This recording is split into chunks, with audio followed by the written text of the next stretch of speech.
उत्तर प्रदेश के एक छोटे से गांव सीतापुर में रघुवीर नाम का एक आदमी रहता था। रघुवीर मिट्टी के बर्तन बनाने का काम करता था। उसके बनाए घड़े, दिए और मटके दूर दूर के गांवों में बिकते थे। वो मेहनती होने के साथ साथ बहुत दयालु इंसान भी था। गांव में किसी गरीब के घर पानी रखने का बर्तन ना हो या किसी के पास पैसे कम पड़ जाएं, रघुवीर कभी किसी को खाली हाथ नहीं लौटाता था। एक शाम गांव का बूढ़ा किसान हरिया रघुवीर के पास पहुंचा। बेटा रघुवीर, इस बार बारिश नहीं होने के कारण पूरा फसल बर्बाद हो गई। घर में खाने तक का सहारा नहीं बचा। समझ नहीं आ रहा क्या करूं। अरे काका, इसमें समझने वाली क्या बात है। सुख दुख तो आते जाते रहते हैं, लेकिन काका इस धरती पर सबको एक दूसरे के सुख दुख समझना चाहिए। आप बताइए तो आपको क्या चाहिए? मैं हूं ना, आप परेशान मत होइए। बताइए आपके लिए क्या सेवा करूं? बेटा, सोच रहा था कुछ मिट्टी के बर्तन उधार मिल जाएं। हाट में बेचकर थोड़ा पैसा आ जाएगा, फिर धीरे धीरे तुम्हारे पैसे लौटा दूंगा। पहले मैं सोचता था मुसीबत टल जाए, लेकिन बेटा ऐसा हो न सका, इसलिए मुझे मदद मांगनी पड़ रही है। काका, आप मुझे शर्मिंदा मत करिए। आपसे पैसे मांगना तो मेरे संस्कारों के खिलाफ है। आपको जितना बर्तन चाहिए आप ले जाइए। आप पहले अपने घर की चिंता कीजिए। आपको पैसा देने की कोई चिंता नहीं करना है। नहीं बेटा, मेहनत की कमाई का मोल जरूर होना चाहिए। मैं उधार लेकर ही चैन महसूस करूंगा। आज के समय में तुम्हारे जैसा दयालु इंसान मिलना बहुत मुश्किल है। ठीक है काका, जैसा आप चाहें। लेकिन काका, इंसानियत से बड़ा कोई धन नहीं होता। अगर हमारी वजह से किसी के घर में चूल्हा जल जाए, वही सबसे बड़ी कमाई है। दूर खड़ा जगत राम ये सब देख रहा था। उसके मन में जलन और बढ़ गई, क्योंकि एक समय में उसी बाजार में जगत राम का भी मिट्टी का बर्तन का दुकान था, लेकिन उसके बर्तन घटिया होते थे और दाम ज्यादा। धीरे धीरे गांव के लोग उससे सामान खरीदना बंद कर चुके थे और उसकी दुकानें बंद हो गई। जगत राम रघुवीर को ही अपना दोषी मानता था। ये रघुवीर खुद को बहुत बड़ा नेक आदमी समझता है। इसी के कारण मेरी दुकान बंद हो गई। ये लोगों को कम पैसे में अच्छे अच्छे सामान देने लगा, जिसके कारण मेरे दुकान पर ग्राहक आना बंद हो गया और हमारी दुकान ही बंद पड़ गई। इसको तो सबक सिखाना पड़ेगा। अगले दिन शहर से एक आदमी रघुवीर की दुकान पर आया। उसका नाम था महेश सेठ। वाह भाई वाह, क्या कमाल की कारीगरी है तुम्हारी। मैंने बहुत गांव देखे हैं, बहुत कुम्हारों के काम देखे हैं, लेकिन इतनी सुंदर कारीगरी पहली बार देख रहा हूँ। सच में तुम्हारे हाथों में तो जादू है। सेठ जी बहुत सालों से मेहनत कर रहे हैं, इसलिए थोड़ी अच्छी बन जाती है। और सेठ जी, ये सब भगवान की कृपा है, हम तो बस मेहनत करते हैं। मैं शहर में बड़ा व्यापारी हूँ। मुझे मेले के लिए हजारों मिट्टी के घड़े और मटके चाहिए। अगर तुम तैयार हो तो मैं तुम्हारा पूरा माल खरीद सकता हूँ। रघुवीर बहुत खुश हुआ। उसके कई दिनों की मेहनत से तैयार किए हुए सारे घड़े और बर्तन आज बिकने वाले हैं। इस घड़े की चमक देखो और इसकी बनावट भी कितनी मजबूत है। शहर के लोग ऐसे बर्तन हाथों हाथ खरीद लेंगे। मैं हमेशा कोशिश करता हूँ कि मेरे हाथ से निकला हर बर्तन टिकाऊ हो, क्योंकि गरीब आदमी बार बार नया सामान नहीं खरीद सकता सेठ जी। इसलिए मैं कभी काम में धोखा नहीं करता। तुम्हारी बातें सुनकर लगता है तुम सिर्फ व्यापारी नहीं, बहुत नेक इंसान भी हो। तुम ऐसा करो, सारा सामान बाहर निकलवा दो। मैं अभी शहर जाकर बैलगाड़ी और मजदूर लेकर आता हूँ। लेकिन रघुवीर नहीं जानता था कि सामने खड़ा आदमी उसके विश्वास का फायदा उठाने वाला है। चिंता मत करिए सेठ जी, जब तक आप लौटेंगे सारे घड़े और मटके गिनकर तैयार मिलेगा। ठीक है, तो मैं अब जा रहा हूँ। और हाँ, आज से समझो तुम्हारी किस्मत बदलने वाली है।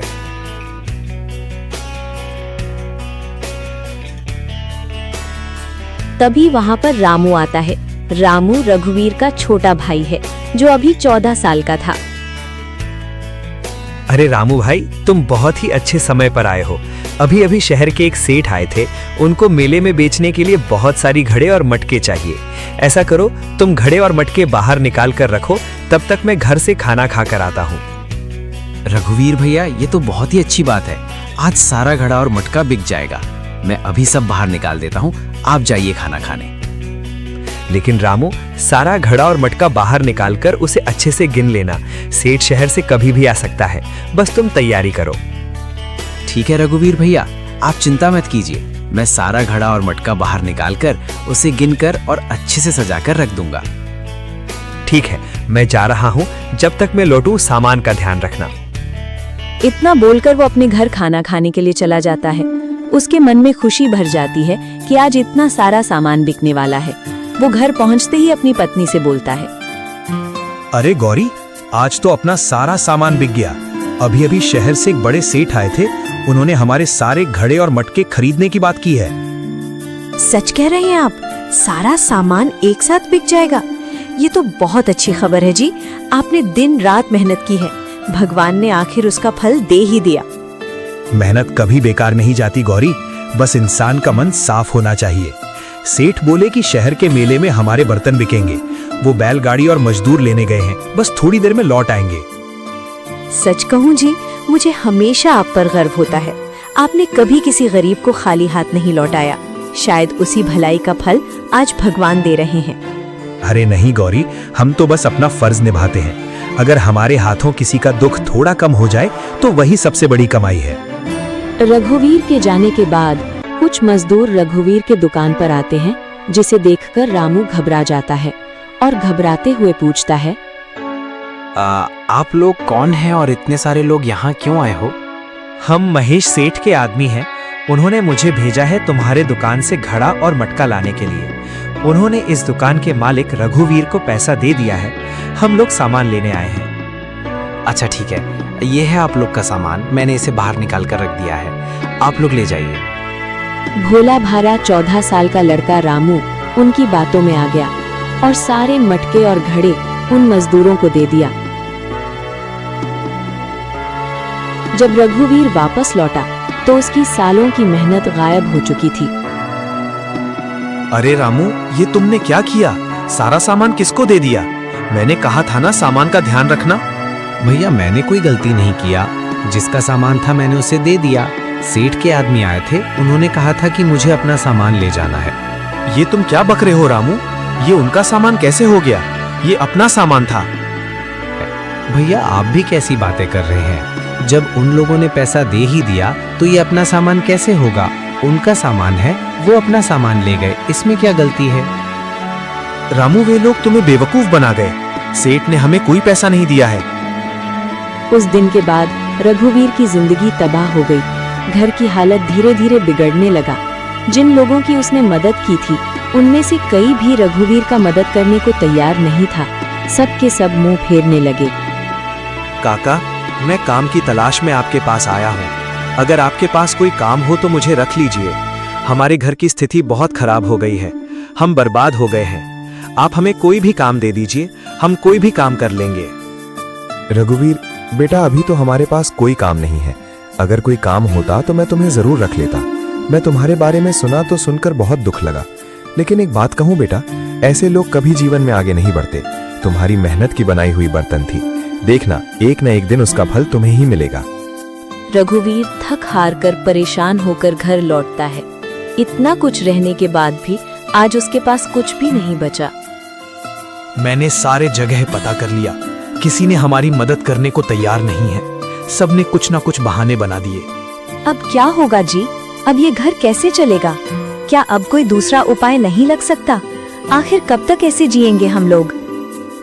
एक उपाय है गौरी, इस गांव के सेठ, उनके पास जाने से शायद कोई ना कोई काम मिल जाएगा।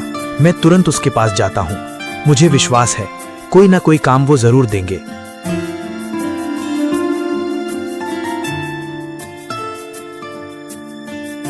सेठ जी, समय बहुत खराब चल रहा है। क्या मुझे आपके पास कोई काम मिल जाएगा? मैं बहुत परेशान हूँ सेठ जी, हमें कोई भी काम दे दीजिए, मैं करने को तैयार हूँ। अरे वाह, जो पूरे गांव को दान देता था आज खुद काम मांगने आया है। भाई, तुम तो बहुत बड़े आदमी थे, लोगों की मदद करते थे, दान देते थे। तुम इतना जल्दी कैसे हार गए? समय हमेशा एक जैसा नहीं रहता है सेठ जी। पहले की बात कुछ और थी, लेकिन अब सब कुछ बदल गया है। मैं बर्बाद हो गया हूँ। बस मुझे कोई भी काम दे दीजिए, मैं कोई भी काम करने को तैयार हूँ। देखो रघुवीर, इस हवेली में एक लड़का रहता था, लेकिन अब वो अपने गांव चला गया है, तो मैं तुम्हें उसके बदले रख लेता हूँ। लेकिन तुम्हें खेत का सारा काम करना होगा, उसके बाद तुम्हें घर का भी सारा काम करना होगा। तुम तो जानते हो कि इतनी बड़ी हवेली में मैं और मेरी पत्नी हम दोनों ही रहते हैं। पत्नी से तो कोई काम होता नहीं है, इसलिए घर का साफ सफाई भी तुम्हें करना पड़ेगा, और हाँ, फूलों में पानी भी डालना पड़ेगा। ठीक है सेठ जी, वो सब तो मैं कर लूंगा, हमें काम से कोई दिक्कत नहीं है। लेकिन बदले में हमें क्या मिलेगा? जो उस लड़के को देते थे वही तुम्हें भी देंगे। उस लड़के को महीने के 400 रुपया देते थे और वही तुम्हें भी देंगे। सेठ जी, इतना कम पैसा? इतना कम पैसा में तो कुछ भी नहीं होगा। सेठ जी, इतना कम पैसा में तो हमारा घर भी नहीं चलेगा। देखो रघुवीर, हम तो उस लड़के को इतना ही देते थे, तुम्हें भी उतना ही देंगे। तुम्हें करना होगा तो करो, नहीं तो बाकी अपना तुम देख लो। ठीक है सेठ जी, मैं कल से काम पर आता हूँ। ठीक है, तो कल से टाइम पर आ जाना, और हाँ, ध्यान रहे, कोई छुट्टी नहीं, कोई बहानेबाजी नहीं, रोज काम पर आना पड़ेगा। अगले दिन से ही रघुवीर उस सेठ के खेत में काम करने लगता है। वो खेत के काम करके वापस जब हवेली में लौटता है तो उसे हवेली का भी सारा काम करना पड़ता है। वो पूरे हवेली का साफ सफाई रखता है। समय धीरे धीरे बीतता गया और 1 महीना गुजर गया। रघुवीर खुश होकर हवेली में पैसा लेने के लिए जाता है। उसे नहीं मालूम था कि उसे दुख मिलने वाला है। सेठ जी, आप इतने कम पैसे क्यों दे रहे हैं? आपने तो कहा था कि महीने के 400 रुपए दूंगा, ये तो 100 रुपए हैं। देखो रघुवीर, मैंने तुम्हें काम के हिसाब से पैसा ठीक दिया है, क्योंकि अभी तुम नए हो और तुम ठीक से अभी काम नहीं कर पा रहे हो। सेठ जी, मैंने तो सारा काम किया, मैं कोई काम नहीं छोड़ता हूँ, फिर इतनी कम पैसे क्यों दे रहे हैं? आप ही ने तो कहा था कि आप उस लड़के को 400 रुपए देते थे। जो पिछले लड़का काम करने के लिए आया था तो मैंने उसे 100 रुपए ही देते थे, लेकिन अब वो बहुत दिनों से हमारे पास काम कर रहा था, इसीलिए मैंने उसे 400 रुपए देने लगा। तुम्हारा अभी शुरुआत है, तुम भी अच्छे से काम करो, आगे तुम्हारा भी पैसा बढ़ाकर 400 रुपए कर दूंगा। रघुवीर को समझ में आ गया था कि यहाँ कुछ गड़बड़ है। वो बिना कुछ बोले वहाँ से चल दिया। क्या इतना कम पैसा? इतना कम पैसे में तो क्या होगा? ये गांव है, यहाँ लोग काम करवाने को जानते हैं, पैसा देना नहीं जानते। मैं तो कहता हूँ आप शहर चले जाइए, वहाँ आपको अच्छे काम के अच्छे पैसे मिलेंगे। तुम ठीक कह रही हो गौरी, यहाँ जितनी मेहनत है उसके हिसाब से यहाँ पर पैसा नहीं मिल रहा है। मुझे शहर ही जाना पड़ेगा। मैं कल ही शहर काम के लिए चला जाता हूँ। अब उसने गांव छोड़कर शहर जाने का फैसला किया। सुबह होते ही वो शहर के लिए निकल पड़ा। काफी देर तक काम की तलाश करने के बाद उसे एक बड़ा दुकान मिला। उस दुकान के मालिक सेठ दयानंद अपनी दुकान पर ही थे। उसने सेठ से मुलाकात किया। सेठ जी, क्या आपके यहाँ कोई काम मिल सकता है? मैं बहुत मेहनत से काम करता हूँ, कोई भी काम कर लूंगा। काम तो है, लेकिन ये बताओ, क्या तुम पहले कभी शहर में काम कर चुके हो या पहली बार शहर में काम के लिए आए हो? नहीं सेठ जी, मैं गांव में मिट्टी के बर्तन बनाने का काम करता था, लेकिन मुझे उस काम में धोखा मिल गया। किस्मत ने साथ नहीं दिया, सब कुछ बर्बाद हो गया। रघुवीर ने धीरे धीरे अपने गांव की पूरी कहानी बताई। कैसे एक धोखेबाज आदमी उसके सारे घड़े और मटके ले गया, कैसे लोगों ने मुसीबत में उसका साथ छोड़ दिया और कैसे मजबूरी में उसे गांव छोड़कर शहर आना पड़ा। बहुत बुरा हुआ तुम्हारे साथ, लेकिन तुम्हारी बातों से लगता है कि तुम ईमानदार इंसान हो। वैसे हमारे पास तो काम बहुत सा है, उसमें से एक हमारा ये लकड़ी का भी काम है। सब जगह पर तो हमने आदमी रख लिए हैं, बस यही एक जगह खाली है और उसके लिए मुझे ईमानदार आदमी की जरूरत थी। तुम यहाँ काम कर सकते हो। सेठ जी, बहुत बहुत धन्यवाद। सेठ जी, मैंने हमेशा मेहनत और सच्चाई पर भरोसा किया है। आपने मुझे सहारा दिया, मैं हर काम ईमानदारी से करूंगा, कभी आपको शिकायत का मौका नहीं दूंगा। ठीक है रघुवीर, और हाँ, एक बात और है, अगर तुम चाहो तो यहीं पर रुक सकते हो। यहाँ पर एक रूम भी है, मैं तुम्हारे लिए रहने का व्यवस्था कर दूंगा और मैं महीने के 4000 रुपया दूंगा तुम्हें। कई दिनों बाद आज रघुवीर के चेहरे पर सुकून दिखाई दे रहा था। अगले दिन से रघुवीर काम पर लग गया और ईमानदारी से काम करने लगा। धीरे धीरे समय बीतता गया और कुछ महीने बाद उसने अच्छी रकम जमा कर ली। अब हमारे पास इतने पैसे हो गए हैं और मैं कई महीनों से गांव भी नहीं गया हूँ। इतना पैसा यहाँ रखना ठीक नहीं है। ये सारे पैसे मैं गांव जाकर रख देता हूँ। जब इन पैसों को गौरी देखेगी तो बहुत खुश हो जाएगी। अगले दिन वो फिर दुकान पर काम करने लगा। सोचा आज मालिक से छुट्टी लेकर गांव जाएंगे। तब तक अचानक दुकान पर एक आदमी आता है। उसका नाम था श्यामलाल। वो खुद को बड़ा व्यापारी बताता था। मेरा नाम श्यामलाल है। मैं बहुत बड़ा व्यापारी हूँ और मैं गांव के मेहनती लोगों की मदद करता हूँ। उसके पैसे अपने व्यापार में लगाकर मुनाफा कमाता हूँ और 1 हफ्ते के बाद उसका पैसा डबल करके दे देता हूँ। अगर तुम चाहो तो तुम्हारे पैसों से बड़ा कारोबार शुरू कर सकते हैं। 1 हफ्ते में तुम्हारी कमाई दुगनी हो जाएगी।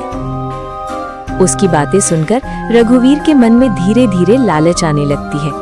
सीधे साधे रघुवीर ने अपनी सालों की मेहनत से जोड़े हुए सारे पैसे उसे देने को तैयार हो जाता है। क्या सच में 1 हफ्ते बाद हमारी पैसा डबल हो जाएगी? लेकिन मैं तो यहाँ के लिए नया हूँ। 1 हफ्ते बाद मैं आपको कहाँ ढूंढूंगा पैसा लेने के लिए? तुम उसके लिए चिंता मत करो। 1 हफ्ते बाद मैं खुद तुम्हारे पास चल कर आऊंगा तुम्हें तुम्हारा पैसा देने के लिए।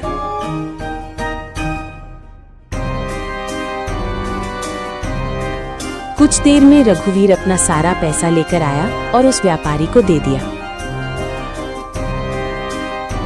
धीरे धीरे 1 हफ्ता बीत गया। फिर दूसरा हफ्ता भी बीतने लगा, लेकिन श्यामलाल वापस नहीं आया। रघुवीर का सारा मेहनत बेकार हो गया। वो दुखी होकर अपने गांव वापस आने का फैसला लिया। वो बस स्टैंड में बस पकड़ने के लिए आया। बस आने के इंतजार में वहीं पर बैठ गया। तभी पीछे से एक कमजोर आवाज आई। रघुवीर, क्या तुम मुझे पहचानते हो? रघुवीर ने मुड़कर देखा। सामने वही महेश सेठ खड़ा था, जिसने सालों पहले धोखे से उसके घड़े और मटके ले लिए थे। रघुवीर, मैंने तुम्हारे साथ बहुत बड़ा पाप किया था। तुम्हारी मेहनत के बर्तन बेचकर मैंने बहुत धन कमाया, लेकिन उस धन ने मुझे कभी सुख नहीं दिया। हर दिन मेरी आत्मा मुझे धिक्कारती रही। महेश ने एक थैली रघुवीर के हाथ में रख दी। ये वही पैसा है जो मैंने तुम्हारे घड़े और मटके बेचकर कमाया था। मैं तुम्हारा अपराधी हूँ। अगर हो सके तो मुझे माफ कर देना। गलती मान लेना ही इंसान की सबसे बड़ी सच्चाई है।